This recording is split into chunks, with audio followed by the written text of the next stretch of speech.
Hi everybody, how we all doing? Man, these break weeks, am I right? You know, something crazy happens and then 2 weeks go by and then you forget about it a little bit and then we resume the chapter and we don't follow up with the crazy thing that happened last time. Am I right? Am I right? I'm like a stand-up comic. Okay, so One Piece break weeks. Am I right? Ah, yeah. What's the deal with Gear Fifth? I mean, come on, guys. Luffy's like a cartoon character. That's not Luffy. Here he is. Luffy's like a cartoon character. He runs around, he stretches his body. What's the deal with that? I mean, come on. Okay, so anyway, this will be One Piece chapter 1077 titled You Should Have Put It Together Sooner, which seems like a rather direct kind of chapter title, honestly. I don't know if Oda is like sending this as like a message to somebody. It's like, you know, Oda might have done that a few times. You know, 1077 chapter titles. You know, a few of those are probably just Oda working out some stuff and just like, just puts it down there in the chapter title and somebody reads it and they're like, oh, okay, whoa, okay, there you go, all right. So anyway, we get the cover page, we get the Germa double sixes, emotionless excursion. We cut back to the present now. So we were in the middle of the whole Mads flashback for a long time, and now we finally cut back to the present in the cover series, which in of itself takes place earlier than Egghead. Actually, this cover series takes place like immediately following Whole Cake Island, maybe like a couple of weeks after Whole Cake. So this is going along at the same time like the Straw Hats are like Act 1 of Wano. Like this is really like a while back, okay? So anyway, we had Judge and Caesar meeting after Caesar returned with Yonji and Niji after their rescue operation with Ichiji and Reiju. They all got back to the Germa, and as upon seeing each other, Caesar and Judge started beating the crap out of each other, and they vaguely remembered one another from back during their Mads days. And then that led us into the flashback that we got to see that Caesar and Judge did work together alongside Queen and Stussy and then Vegapunk as well on Mads, okay, on the ship way back in the day, being funded by Dufeld. So after their fight, they kind of step back for a moment. They kind of have a breather, and you know, Caesar is just like, no. Oh, Judge, I remember you. You were always getting in my way. And then Judge, of course, was like, you were always getting in my way, Caesar. I always wanted to make my giant weapons to destroy everything, and you always made me stop. Yeah, no, that's not how that went. No. You're the one that always wanted me to stop making my devil fruits. And then they kind of realize at the same moment, like, wait a second. Wait, are we even mad at each other? And it's just like, no. And then they realize, wait a second. It was Vegapunk. He was the one that didn't want to make giant missiles to destroy nations. And then Caesar's like, yes, it was that Vegapunk. He didn't even want me to create a giant gas weapon to annihilate an entire island. What's wrong with that guy? And so they realized at the same moment that it was Vegapunk that was getting in their way, not so much each other, okay? And so this also applies to Queen, because Queen, Judge, and Caesar kind of all fought together back in the day, like against one another. And, you know, I debate whether or not this is because they were getting into legitimate arguments with one another, or maybe they were, but the impetus for each one of those arguments was about Vegapunk, because they all acknowledge Vegapunk is the smartest man in the world. He's the super genius, okay? Caesar, Judge, and Queen are all smart in their individual fields, but Vegapunk is the best of the best of the best, okay? So what if a lot of these arguments they had within Mads back in the day started with, you know, oh, I'm Vegapunk's number 2. No, I'm Vegapunk's number 2. No, he's gonna like my invention more. And then it devolved into an actual fist fight, and they just kind of forgot about like where the arguments really started. And then they kind of had a moment very similar to actually Kaido and Big Mom. When Kaido and Big Mom met at Wano, they started this big battle in Onigashima that was like rocking the heavens, and it's like, oh my god. And then cut to back later, and they're just like having an alliance, and they're drinking the sake cups, and they're like, oh, it's all good, we're friends now.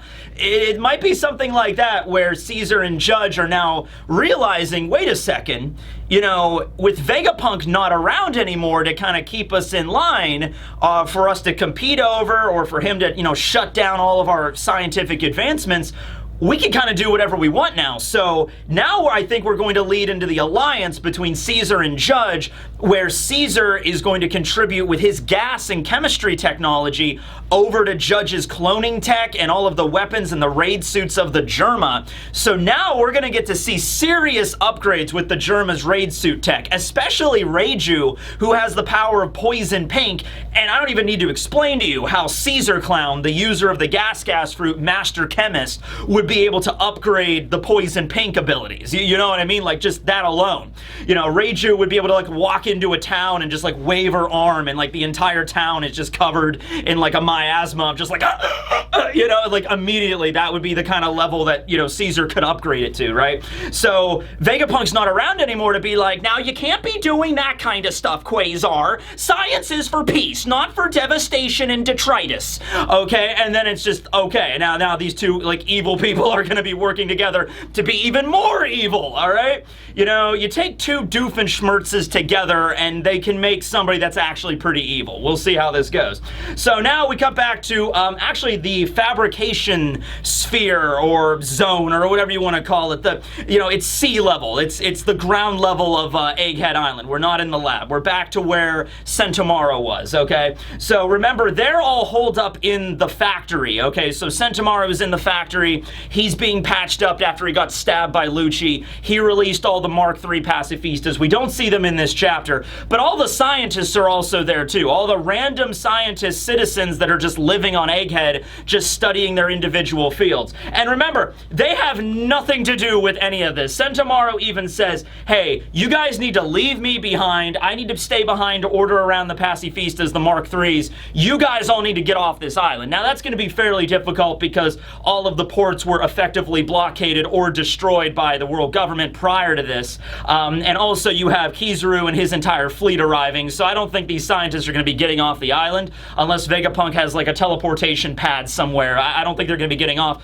But Sentomaru cares about, like, these are just the citizens. These are random, like, you know, they're non-combatants, okay? They can't fight. Can you imagine being the guy that's just like, man, I can't wait to go to Egghead to study math. I'm going to be a statistician when I grow up. And then you just go there and it's just like, wow, this is so cool. And then like, giant robots are attacking our island. The government's here. Admiral Kizaru's coming. It's like CP0. Oh my God, giant awakened leopard. And it's just like, I just wanted to study numbers. I was just, excuse me. Hi, Mr. Rob Lucci. Hi, yes. I was just here to study biology because I really like biology. Marine biology, in fact. I like dolphins. So, can I just, like, go, please? And then, like, Lucci just looks down and, like, just stabs him in the throat. And just, no! You know? Oh, but could Rob Lucci face off against the strongest marine biologist in all of anime?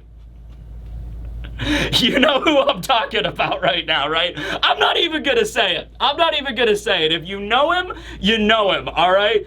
Rob Lucci versus the most badass marine biologist in all of anime. How would that fight go down? We'll go with him being in his strongest, okay? The marine biologist at his absolute strongest.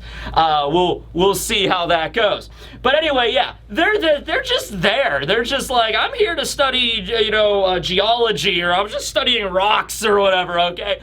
And so they begin to question, like, what's going on, Sentomaru? Why did you release an army of pacifistas? Why are the Seraphim fighting on the government side? Why is the government coming? What's going on here? We didn't sign up for this. And Sentomaru begins to explain to them the story of Ohara, because you have to understand, Ohara took place like 22 years ago, and if a lot of these scientists were born after that, or even around that same time, it's like a Lulusia situation. The government's going to cover up most things about Ohara. Not exactly on the same level as Lulusia, because Lulusia was completely nuked from orbit by Eam, but in the case with Ohara, it was Buster called. Probably the only information you could honestly get on Ohara that the government would actually like teach or whatever to the students students of the schools or something, would probably be something along the lines of like, oh yes, the O'Hara incident.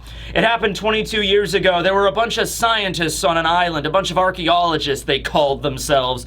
They were trying to they were trying to overthrow the world government, or they were trying to discover the secrets of the world that could destroy everybody. And so, you know, their own hubris led to their downfall. It might be something like that, of that nature. So Sentomaro obviously knows the truth because, you know, Sentomaro works so closely to Vegapunk. Vegapunk knows everything. And it seems like Vegapunk really does treat Sentomaru like his adopted son, because we know Sentomaru was an orphan, he was living in poverty, and then Vegapunk saved him. So very much so Sentomaru looks at old man Vegapunk as like a father, grandfatherly figure, what have you, and so would have explained the whole story. So we get a little bit of a recap in the same vein during Reverie, when Oda was like, you know, when Dalton and Kureha showed up. He was like, here's a refresher on Dalton and Kureha. Here's a refresher on Alabasta. Here's a refresher on all this kind of stuff. Same thing here with O'Hara. I actually really like it when Oda draws these for a number of reasons. Number one, Oda, I think, acknowledges the fact that, like, hey guys, this manga is really long, you know, and when it comes to really,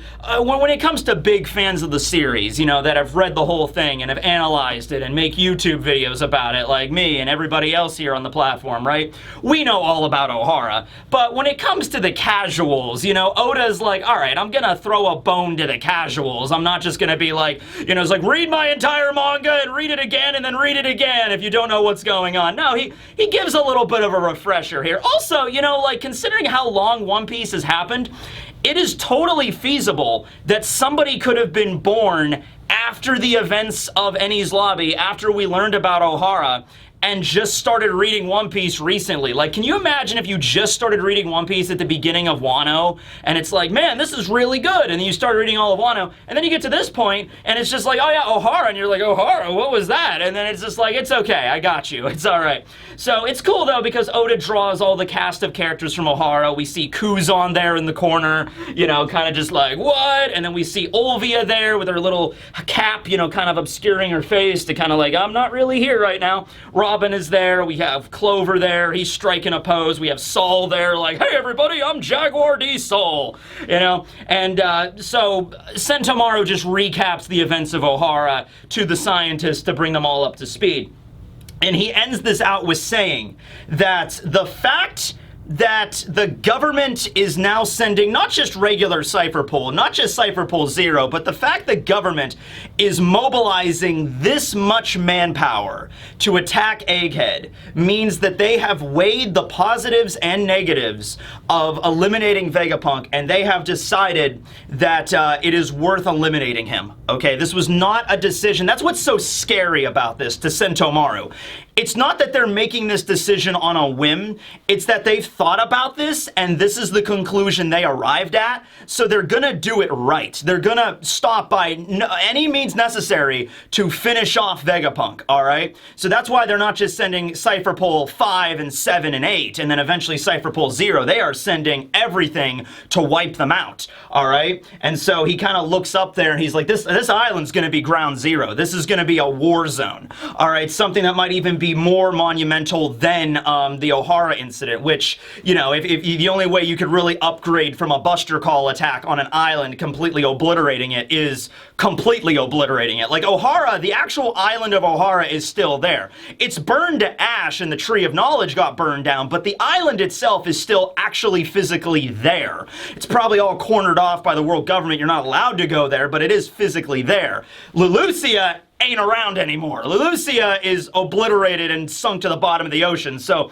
maybe that's what... And Sentomaru actually looks up when he says that, and just like... Now, he's looking up because of the lab, and he's like, the lab is above them, and they're just like, oh, Straw Hat, what are you doing? Get Vegapunk off this island already. But I don't know, he's like, something even worse than a Buster Call, and then looking up. So this might be another Lulusia situation. I don't know how long it takes to recharge the batteries on that giant death laser thing, but we'll see where this goes. There was something else I wanted to mention about this. Oh, yeah. So, just the idea that the Gorosei decided upon this, okay? Like, so this was not something they decided on a whim of like, Vegapunk might know a little bit too much, blow his island apart. You know, it's nothing like that. I'm imagining the Gorosei are sitting in their room of authority, and, I don't know, one of them pulls out like a whiteboard or something, and it's just like, okay, everybody, pros and cons on eliminating Vegapunk. Let's just, okay, pros, cons. All right, you know, Samurai Gandhi, what do you think? It's just like, well, he does know quite a bit about the world. In fact, I think he might know more than he's letting on to us. In fact, a man of that caliber might actually know about everything. He's like, all right, so he knows a lot of information, All right, you know, St. J. Garcia, what do you think? He's like, yes, well, he may very well want to share that information with the world. We know that his actions are rather humanitarian in many respects. It's like, okay, so he's gonna want to invent the internet. That's not good. Okay. But, okay, why should we leave him alive? How about that? And then all the other Gorosei are sitting there and they're like, well, he did install that frozen yogurt machine in the lounge. And then it's like, oh yes, we do like that frozen yogurt machine. So it's like, okay, do we leave him alive or dead? And after careful deliberating for, I'm sure, several hours, they decided to eliminate Vegapunk. So there it goes. All right. So now we are cutting back to the lab where everybody is at. And with that being said, I made a handy-dandy reference table map. Geography is everything. Here it is, everybody. I'm taking a few things from this chapter that we haven't revealed yet, but here's the map right here, okay? So this is where everybody's at right now. The lab is divided into 3 buildings: the A building, the C building, and the B building. It actually spells cab when you lay it all out from left to right, so that's kind of funny. Remember, the top half of this entire structure was blown off by the attack with S-Bear and S-Hawk when they first launched their initial onslaught on the building. So a lot of the top sections, the roofs, have been like destroyed. Luffy, Shaka, Zoro, Lucci, and Kaku are fighting against S-Bear and S-Hawk on the 4th floor of Building A, which is the command center, which is the command room. 3rd floor of Building A, we have Nami, and we have Brook, and we have Edison, all right? I put all of the Vegapunks in green and all of the Seraphim in pink, all right? So there's that. Then I think 1 floor below them on the 2nd floor of Building A is Chopper, Robin, and Atlas, and they're not fighting anybody. And then going over to Building B, on the 2nd floor, I believe, that was Jinbei, Stussy, and Sanji's group. Once again, they are not with any of the Vegapunks, and they're not fighting anybody either. And then going over to Building C, Floor 3, which was where Pythagoras was attacked, we have Pythagoras, we have York, who was turned to stone by S-Snake last time, and we have Lilith, along with Franky and Usopp, and they are fighting against S-Snake there, okay?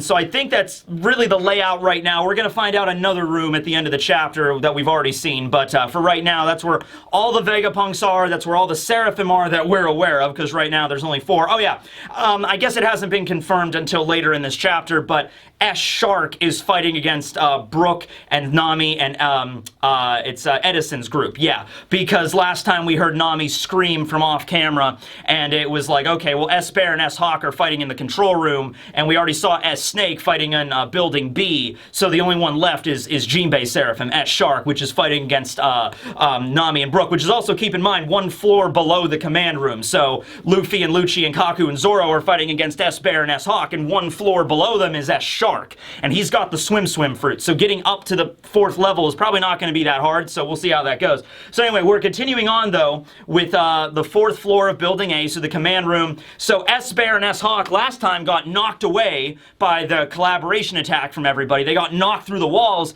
but they came right back. So it was really a situation where, you know, Luffy goes gear 4th, Kong Gun, Lucci goes into his hybrid form, you know, Roku Ogun, boom, blasted S-Bear right through a wall, and they kind of like Luffy's there bouncing, just like, there, we did it! And then all of a sudden S-Bear just like walks back through the wall. Same thing with S-Hawk, walks back in, they're like, oh, want some more, eh? Okay, and so then Luffy uses Kong Organ.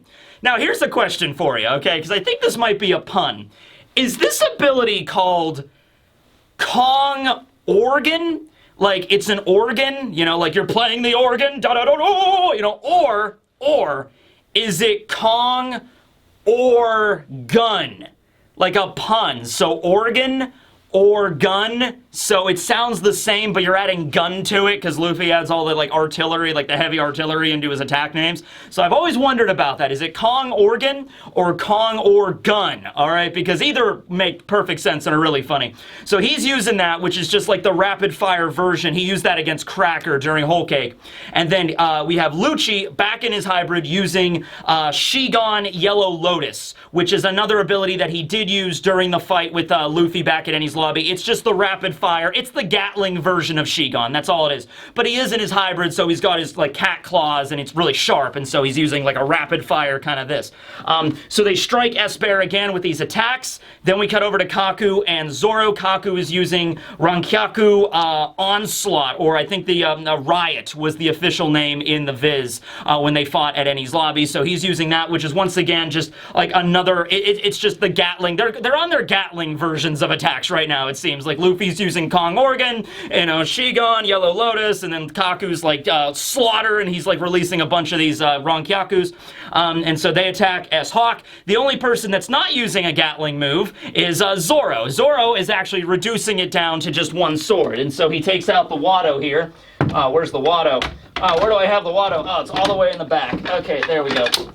So, of course, Zoro takes out his Watto Ichimonji, his preferred sword whenever he uses one sword style. And I guess because last time he noticed that S-Hawk has the same ability as Mr. One, Daz Bones, the Supa Nomi, the Dice Fruit, he's like, okay, well, how did I defeat Mr. One again? Oh, yeah, okay, one sword style, Iaido. Lion Song!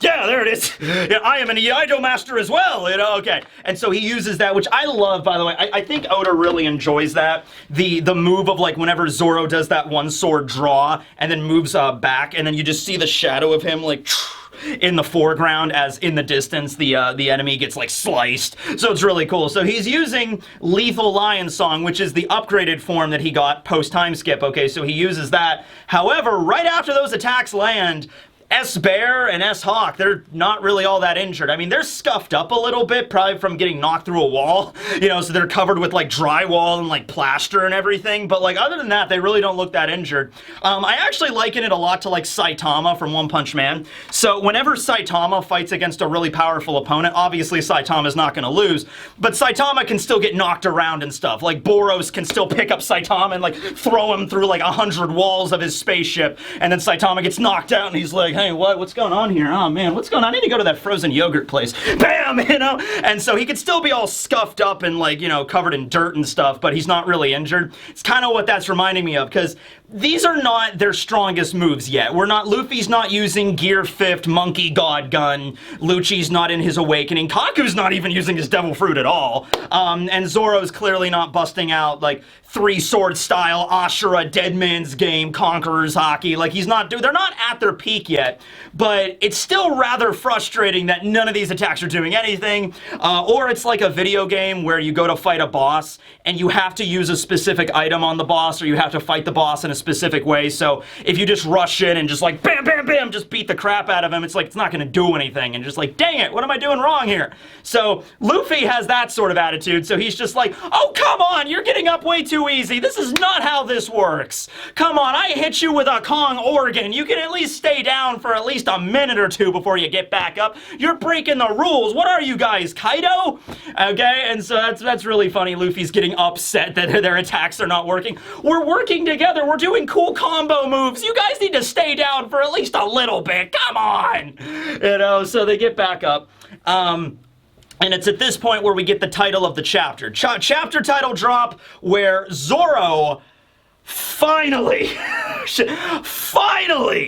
picks up on the fact that the Seraphim look exactly like King, all right? Now, to be fair, I mean, that's kind of a funny joke, and we're going to see that in a moment. To be fair, Zoro was not around for the good chunk of the beginning of this arc when the Seraphim were, like, first, attacking and stuff, okay? So Zoro did not really see the Seraphim up close and personal until really they were onslaughting, they were attacking the lab, and I think Zoro clashed with S-Hawk. But right then and there, he should have realized, especially since he just fought against King. Like, not even that long ago. How long was Wano before Egghead? Like, a couple of days? Like, maybe a week tops? Maybe that much. Like, 10 days or something. It's just like, well, dude, okay, because he had to fight King, and then they rested in Wano for a little bit, and then they left, and they had to travel to Egghead. Still, it couldn't have been longer than a month ago that he was in a death battle with King. It was the last major enemy Zoro fought, and he can't figure out, like, wait a moment. But whatever, better late than never, I suppose. Zoro's like, wait a second, now that you mention it, I think I fought guys like this in Wano. And Shaka's still there. By the way, Shaka's just, like, hanging out on the sideline, still has his hands in his pockets, and just like, man, these Seraphim are pretty tough. Man, we definitely know what we're doing. Oh, you fought a Lunarian on Kaido's crew. Oh, okay. Must have been Albert. Yeah, we had him captured at Punk Hazard a few years ago, and he escaped with Kaido, so I guess we should have assumed that he was working with Kaido, especially since there was a dude on Kaido's crew that had this full-body BDSM gimp suit, but still had black wings and fire coming out of him. Yeah, I probably should have figured that out. Anyway, yeah, he's a Lunarian, and Zoro even mentions, like, I have no idea what tribe he was part of. I don't know what you would call him. I don't even know what his real name was, because King was obviously an alias. His real name was Albert. But yeah, I did fight against somebody like that at Wano, and they were really tough. And he's like, yeah, it was Albert. And so he explains the whole thing about Lunarians really quickly, and he says, yeah, their toughness is because they have Lunarian blood in them. And so Zoro just kind of looks at everybody, and he kind of gives them a very quick, just like, oh, okay, guys, well, here's what we're going to need to do. We cannot attack them while the flames are up. While the flames are up, our attacks aren't really going to go through. I mean, I was able to slash King apart, and he wasn't even bleeding with some of my strongest attacks. Like, even if you had armament hockey, that doesn't do anything. You know, you have to wait for the flames to go out, which then they speed up. And I don't think Zoro explains everything. He just says, pay attention to the flames on their backs. Our attacks will only work when they go out. So he doesn't actually explain everything to them. Like, you know, when the flames go out, they go faster, but you can hurt them when the flames are up, you know. So I guess it really just depends on when the Seraphim charge. You know, like when they decide to charge and rush their enemies, that's when the flames go out really quick, and then they rush, and then that's when you can attack them, I guess. So also, I'm curious if... Because King has been a Lunarian his entire life, obviously. King would be way more well accustomed to knowing how his own body works and functions, and like, okay, I know how to use my flames in the most optimal way. The Seraphim are artificial constructs that were like grown in a tank, and so they were just recently activated. So I'm curious as to whether or not they would know as much about their own Lunarian DNA and their abilities that they have inherently through that than King does. And I'm assuming they would not, and so I don't think that they would really know about how to really use their flames to the maximum potential, right? So it's interesting there. So Zoro looks over at everybody, and he's just like, hey, I'm sorry, I dropped the ball, I should have noticed this sooner. And Lucci is like surprisingly amenable here. He's just like, hey, don't worry about it, man. Don't sweat it. At least we know about it now. It'll be fine, okay? We can finally do something about it. And then Zoro should have just stopped talking right there. He should have just ended the conversation and gone back to fighting. But then Zoro continues, and he's like, yeah, I'm sorry, guys. It was just really difficult for me to determine, like, the similarities between King and the Seraphim. Like, you gotta understand, like, King's notable characteristics. The only thing that made King really notable, that I would even think about comparing to these Seraphim are King had white hair, and the Seraphim white hair, and, you know, they also had black wings and dark skin and the ability to control fire. Actually, they all had flames coming out of their backs. It's just, I couldn't see the comparison. And then all the other Lucci and Luffy and Kaku are just like, that is just so obvious. You should have definitely noticed this sooner. So that's really funny because there wasn't really a lot in the fandom, but like every now and then I'd be like, Zoro should totally recognize the Seraphim. Like that should happen like immediately. The second Zoro clashed with S-Hawk, he should have immediately clicked and put everything together. But it's Zoro. Sometimes he doesn't just get lost physically. Sometimes he gets lost in his mind. You know how it is, right? Zoro has a lot on his mind, okay? He's got to think about how many naps naps he's gonna take. He's got to think about how much sake he's gonna drink.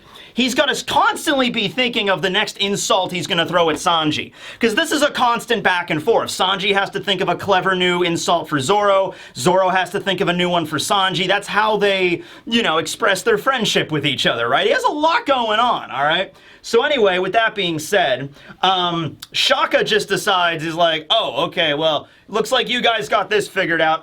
I think I might know where the Stella body is, actually, now that I'm thinking about it. I've just been kind of over here thinking about all the places in the lab. It's like, let's see, a place that we don't usually go, a place where the Stella could not leave. Yeah, I got an idea. I'll be right back. So Shaka goes to leave. S-Hawk rushes to attack him. Zoro blocks the attack and is just like, hey, where are you going? You know, we're in a bit of a rush here, okay? And so that's when Zoro and S-Hawk clash and the fight resumes, okay? So I think at this point, now that they know, okay, wait for the flames to go out and then Luffy could always go into Gear 5th again, although we might find out some of the weaknesses of Gear 5th, like, I'm sorry guys, I just used Gear 5th, so I might not be able to stay in the form for very long. It might be something like that. We'll see. So now we're cutting down to Nami's group, Nami, Brook, and Edison's group. We cut down one floor below where they are fighting S-Shark, Jinbei's Seraphim. So Brook is on the ground. His head has been detached from his body. Brook's been decapitated! Oh no! Except that's not a big deal because we know Brook, honestly, Brook is probably playing dead. Yo! And he's there and he's like, I will play dead and I will wait for the moment. And then I will reattach my head and then finish him off. Might be something like that. Edison's on the ground. He's kind of sparking, so he's down for the count. Most of the Vegapunk satellites get eliminated by the end of this. Actually, hold on a second. Well, there's one. There's one left at the end of this chapter that is still functional. Wait, no. Okay, technically two. Technically two, if you include Pythagoras, but Pythagoras is also just a head, so I don't know if that narrows down the traitor for anybody, but anyway, Edison's also taken out, so it's up to Nami, and Nami's the one that's actually standing up here, and she's just like, oh, I don't care if you look like Jinbei, I don't care, I'm just gonna eliminate you. And Zeus is like, don't worry about it, Nami, because, you know, it's Nami. She doesn't like to attack a kid. You know what I mean? And that all goes back to her thing, you know, Punk has her, why she hates Caesar so much, as everybody should. But, you know, still, striking a kid, and not just that, but a kid that resembles your Nakama, your friend, Jinbei, that's gonna be a lot for her. But, you know, she understands, Nami's aware that, like, it's not really Jinbei, and it's actually, you know, an enemy that's attacking Brook and Edison, so she has to fight. So, you know, Zeus is there kind of like giving her some, kind of comforting her and just being like, okay, don't worry about it, Nami, I'll take care of everything. Just close your eyes and swing the climate baton and I'll strike him. And so Nami's like, okay, and then she brings it down and then Zeus goes into his like angry thunderhead form and he's like, oh, thunderbolt, and then boom, runs right through S-Shark. Now, good news is she does get the type advantage because electric types are strong against water types. The problem is we've already seen how tough these Seraphim are, so I'm sorry, Nami. If a Kong Organ and, you know, Gatling version Shigon from Lucci and Gear 4th Luffy are not going to bring down one of these Seraphim, or not even really going to scratch one of these Seraphim, even a Zeus augmented Thunderbolt from point blank range, that's not going to do much. I'm sorry, Nami, but you tried. You stepped up, okay? So, you know, we see the smoke coming out of S-Shark, like, oh, you know, but then immediately he just kind of falls back into the ground and he has the swim fruit, so he just splashes into the ground. That's when Brook realizes, wait a second, he's going to, you know, appear from under Nami and attack her, and so Brook gets ready to, you know, he takes out his blade, his Soul Solid, he's ready to attack, and then at that exact moment, we just hear running off from the side as Nami screams from the last chapter. We just hear Sanji running off from the other side. It's just like... And I saw two different translations of this, but the one I love more is Sanji Land. So it's like if I led a country and the country was named Sanji Land, then the first commandment would be, if you scare Nami, then you will die. Execution right there on the spot. Constitution Article number 9. If you make Nami scream, then the punishment is a rare fillet strike. And so Sanji comes running into the battle here. Keep in mind, Sanji was in another building. They're in building A. Sanji was in building B with Stussy and Jinbei, so he heard Nami screaming. He has like a radar for this. Well, observation hockey, there it is. He kind of does. Anyway, he goes running off, And then it reminds me of in Record of Ragnarok when Shiva was fighting against Raiden, where Raiden opens the fight with like that drop kick. He just like rushes over to Shiva and just does the two-legged drop kick. You know, Sanji does that. He's running into the battle, jumps, activates Diable Jambe, maybe Ifrit Jambe, because remember, he has the upgraded form now, so this might be Blue Fire. And he rushes in, drop kick, boom, right into S-Shark's chest. And he's just screaming in anger as he gets sent flying and just explodes. All right? This was like a finishing move in a video game from Sanji. This was crazy. Also, as many people were to bring up when I did the reaction yesterday, because I would have not have noticed this otherwise. I always get confused on the direction that Sanji's, well, actually, wait a second. Now that I'm looking at this, it looks like it, because everyone was saying oh, okay, it does twist. Okay, so in the scene when Sanji's actually kicking Jinbei, the eyebrow is the same. It's swirling into him like it normally is, like here. But on the following panel, because what happens is he knocks Jinbei away. He knocks S-Shark away. And it's a funny scene where Nami's on the ground kind of like stunned because this all happened in the span of like less than a second, where she's like, wait, huh? What? What's going on? And then Sanji's like, oh, do not worry, Nami, my darling. Everything will be okay. Are you hurt? Yeah, suck it, Jinbei! I'll wreck your shit! Okay, are you alright? Okay, everything's good? Alright, now it's time. Don't be coming back. You know, so he's kind of doing that. And then Sanji looks over at Jinbei, or S-Shark, and he's just like, hey, I don't care if you look like Jinbei. I don't care. You know, bring it on, little brat. You know, and Sanji's, that's when his eyebrow twists. It shifts back, so now it's swirling this way outwardly, much like Yonji's and his brothers are. Okay, so I think I know what Oda's gonna go with here now, moving on. So during the events of Wano, of Onigashima, when he started to unlock his raid suit abilities and he was like, you know, what's wrong with my body? It feels weird. And his eyebrow shifted and he started to have this existential crisis of just like, oh, what's going on? Am I becoming like them? And then after that battle, his eyebrow goes back and he's like, no, I'm still myself. I'm still myself. I think what's going to happen, because, you know, it wasn't just like, it could have just been like a brief adjustment to his body after awakening his exoskeleton. It could have just been that. But it seems here that that's not the case. Whenever Sanji gets really pissed off, his inner Germa's gonna come out a little bit. All right, that's what I think Oda's going for here. Whenever Sanji gets really infuriated, his personality is, he's still going to be him, but his empathy might drop a little bit and his ferocity and anger might go up a little bit, all right? And after he calms down, after the fight's over, I'm sure his eyebrow will go back, but I think this is going to be the indication moving forward. You know, whenever Sanji is really, really mad, like if somebody attacks Nami, it don't matter who it is. It doesn't matter if it's Jinbei or looks like Jinbei or looks like Luffy or any of their friends. Sanji's gonna go into battle mode. And sure enough, in that scene when Sanji's like, you know, I don't care who you are, if you look like Jinbei, whatever, bring it on, brat. He looks evil. Sanji looks straight up intimidating as hell here. He's just like, ugh. You know, so we're gonna see where this goes. So he uses a double kick, maybe Ifrit Jambe, and just kicks S-Shark. Once again, not going to be enough to take him down, but knocks him through a wall, and then it just explodes in the distance. So it's insane. So that's the fight going on there. So I guess Jinbei and Stussy are still just by themselves over in Building B right now.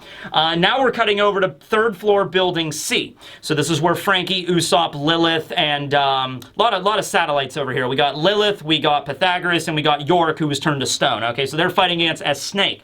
So now we open up here with, after York was turned to stone, we have Lilith show up with her bubble bazooka, all right? I thought it was a laser bazooka, but bubble bazooka, good enough, I suppose. So it's like, you will now face the power of my bubble bazooka. Boop. And then just, whoop, and just like a little bubble, just popping out and heading toward S-Snake, and S-Snake just sees this bubble, and she's just like,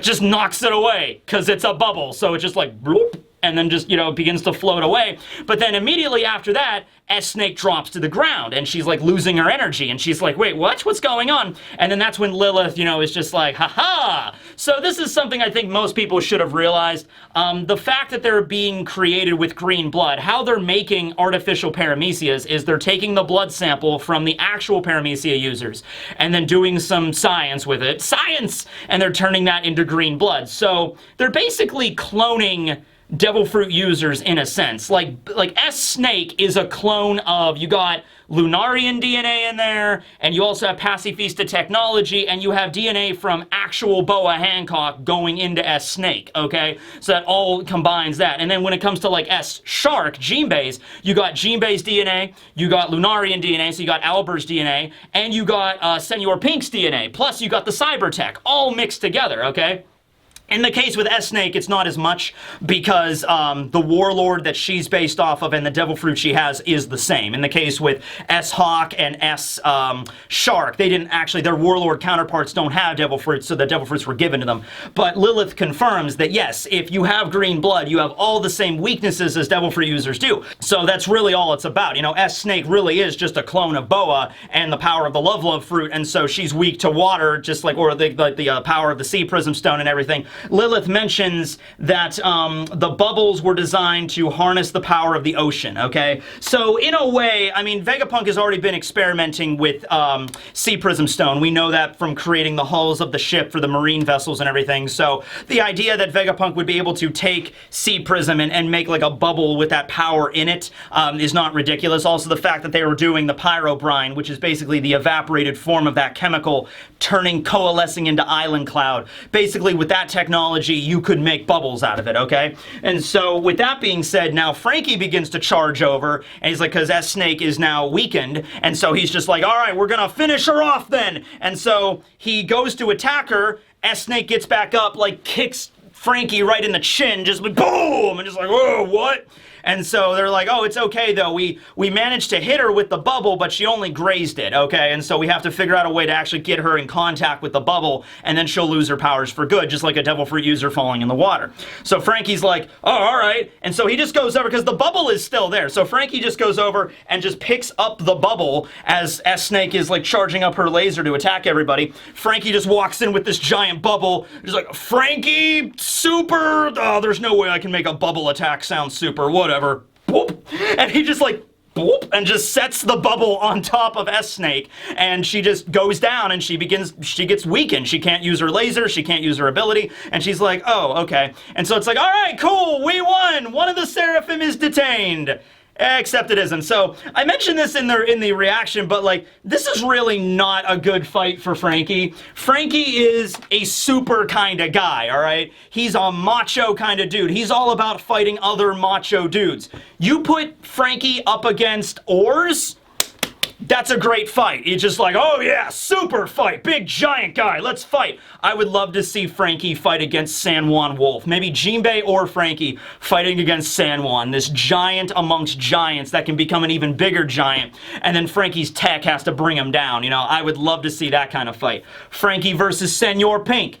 The same deal, right? You know, it's like two real men among men, you know, hard-boiled kind of dudes brawling it out in the streets, okay? Those are the kind of fights Franky is all about, all right?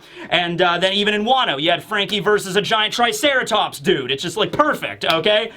Franky is now fighting against a little kid. Franky's like, oh god, no, I'm so sorry. You know, and so he backs up, and it makes sense for Franky's character. I'm not gonna say Franky was stupid here. It's like, oh, come on, Franky. It's just like, literally, this is like, not the great fight for Franky, okay? And so he, you know, backs up, and so the bubble gets removed, and so S-Snake immediately uses Perfume Femur, which is an ability that Boa used at Marineford, kicks Franky in the face, and half of his face and his body begins to turn to stone, okay? So this is where, and then immediately after this, Lilith begins to rapid fire the bubbles. S-Snake dodges through that. She winks at them, and then she uses the Mellow, the Love beam.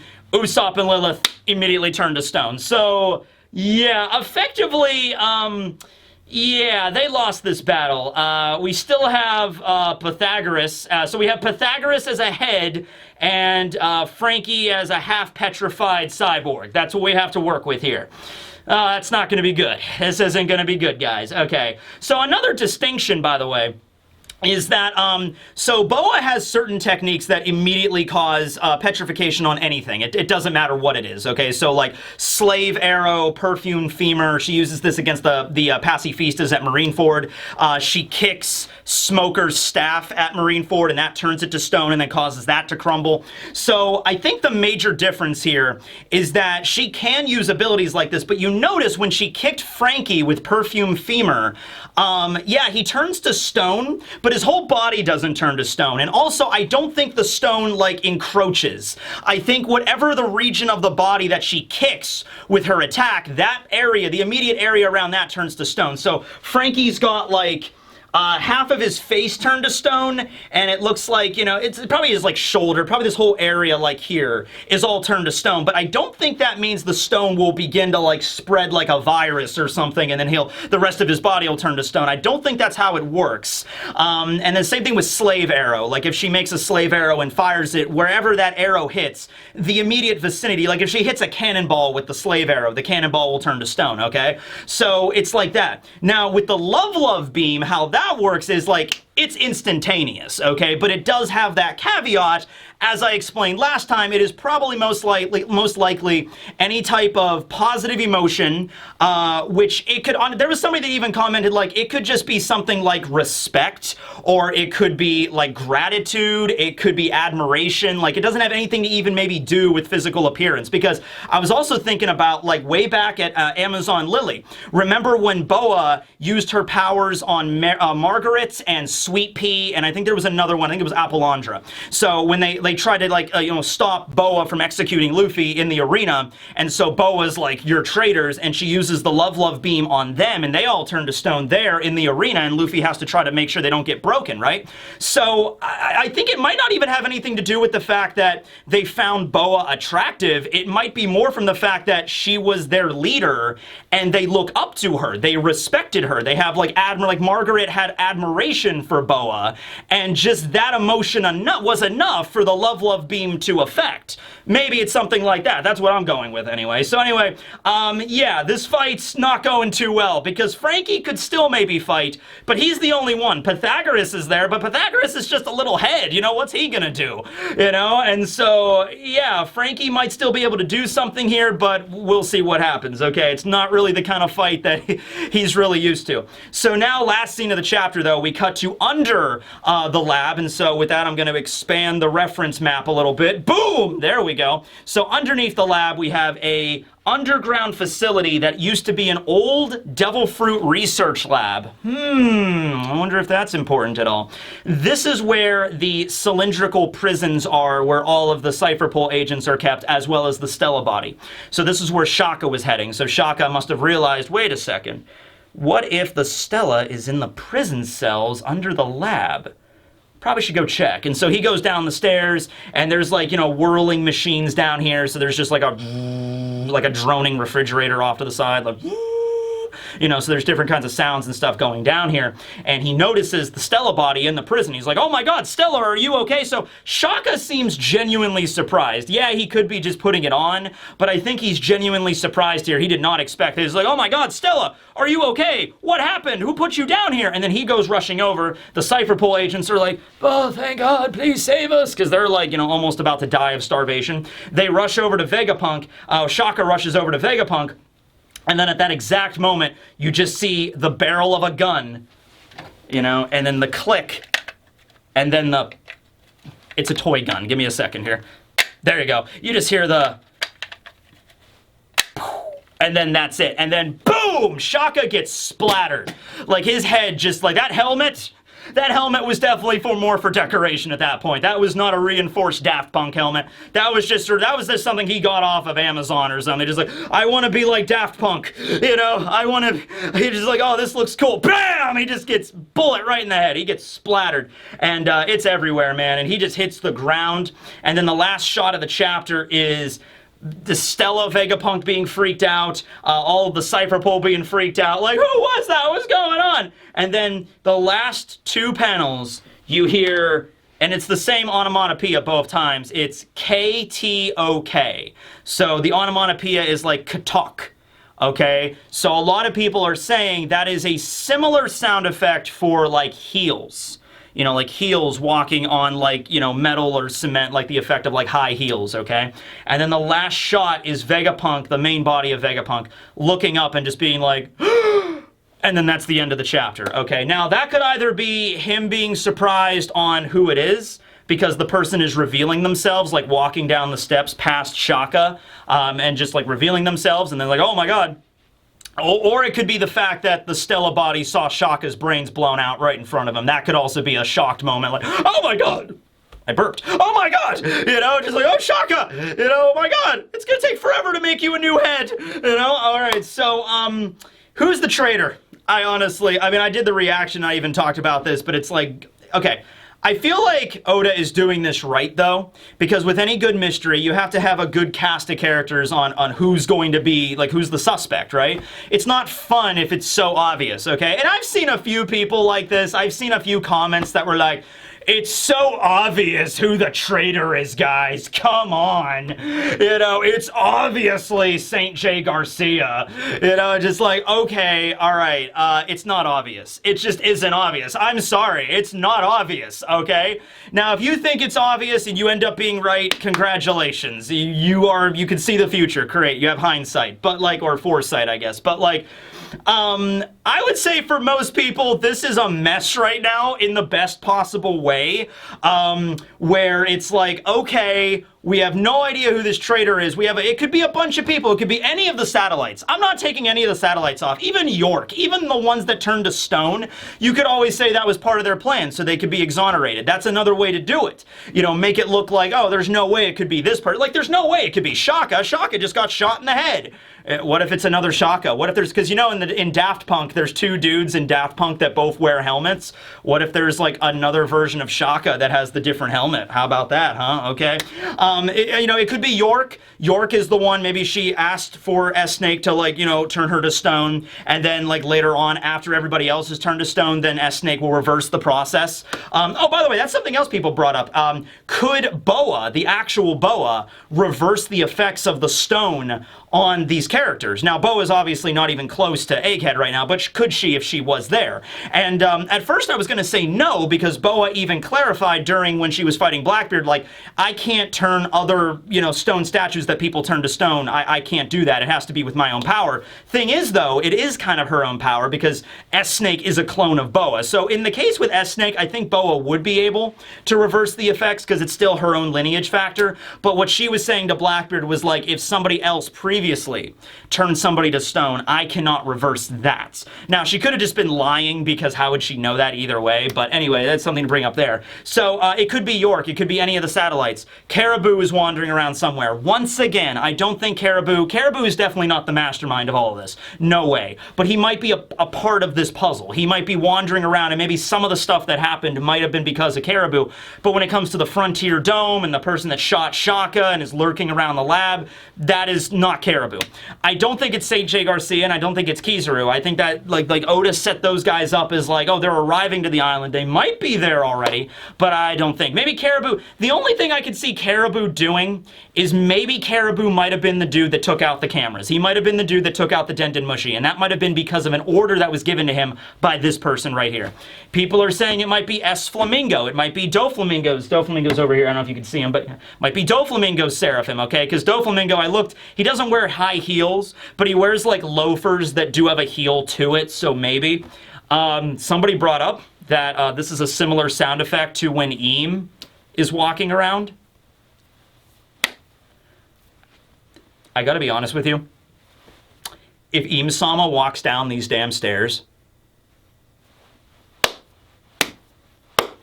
Oda's brilliant. Maybe you disagree, I don't care, but like, that would be so, like, first of all, the shock value of that alone would be like, Macaulay Culkin levels of like, you know, that kind of stuff. And secondly, we can now explain a little bit now in the final saga of One Piece, like, what exactly Eam is, you know? Because it's like the way that you could do this is wait until, like, the very end of One Piece, like, the final arc, to reveal who Eam is. And there's lots of manga that do that. But then if you do it that way, then it's like, we don't have a lot of time to like ruminate on it. You know what I mean? Like, if it's like, this is who Im was the entire time, One Piece is ending in like 20 chapters, then you kind of have like the Kaguya effect from Naruto.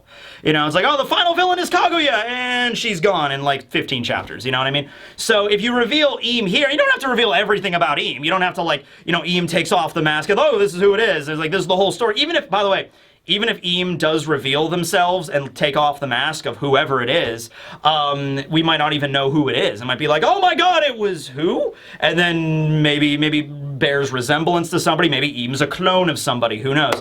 But dude, if it was Im, I kind of want it to be Im. This is an unprecedented kind of moment. You have one of the Gorosei heading to this island. Maybe Im was like, Saint J. Garcia, head to Egghead. I will join you there. It's like, yes, Lord Im-sama. Im can kind of do whatever they want. They're Im, you know. Probably doesn't leave the castle very often, but in a case like this, it might be urgent enough that Im does need to move. If it was S Flamingo, though, I'd be okay with that. Like, yeah, but like none of these ideas, like Im-sama, S Flamingo, any of the other satellites, they're all feasible, but none of them are like more obvious than the other. Like maybe you think it is Pythagoras, maybe you think it's York, maybe you think it's S Flamingo. I don't think any of those are like, well, my God, okay, it's, you know, it's definitely more likely to be S Flamingo. You know, there's no way it could be Im. It's probably him. And it's just like, well, no, I don't really see it like that. Oda's been keeping it pretty like mysterious in this mystery arc, pretty much. Who else? Anybody else that anyone was suggesting? I don't even know, man. I mean, there's a lot of jokes that are like thrown out. It was Gaimon the entire time. You know, I saw some stuff, you know, the punk records theory. But in the case with the punk records theory, there would have to still be a body that actually physically shot Shaka. But there's that. And also, I don't think there's just going to be one traitor. I don't think there's just going to be one person like, I disabled the cameras, and I was the one that summoned the Seraphim, and I was the one that activated the Frontier Dome, and I was the one that shot Shaka in the face. I don't think it's any of that. I think it's going to be at least maybe Punk Records developed, maybe there's another, like, Vegapunk Satellite 0 or number 7, and maybe, you know, Caribou was trying to get away, and then Caribou's like, you will listen to me, and I was like, okay, and then maybe something like that going on. There might be 3 traitors, there might be 4, there might be evil versions of each of the satellites. They made, like, another 6 satellites that are, like, the evil satellites. Like, Lilith is even more evil, you know, something like that. I don't know, man. But any of those ideas kind of make sense to me. We might find this out next time, though. Is there a break next week? I don't think there is. No, it doesn't say anything. So I don't think there's a break next week, so we might find out the traitor next time. I think this would honestly be a good time to do it, just when everybody is kind of at the point of just like, I don't even know anymore, man. When you're at that moment of the, I don't even know anymore, man, that's the good moment to reveal the traitor and be like, it also might be a double meaning to the name of this chapter, like you should have realized this sooner. That's the biggest twist. When let's say it is Im. Let's say when Im actually shows up, you'd be like, oh man, I should have realized that sooner. That actually does make a lot of sense when you really think about it. But anyway, because we have no idea what Im is. Im is like a complete mystery. You know, the knowledge that Im has, what Im's capable of, we just have no idea. So it wouldn't make sense. But anyway, that's the chapter. Hope you enjoyed. Thanks for watching, everybody. This will be Teching signing out. Later, everybody. Oh, hi, Cone. Anybody notice Cone? I guess he was up there the whole time. Go get yourself a cookie if you notice Cone.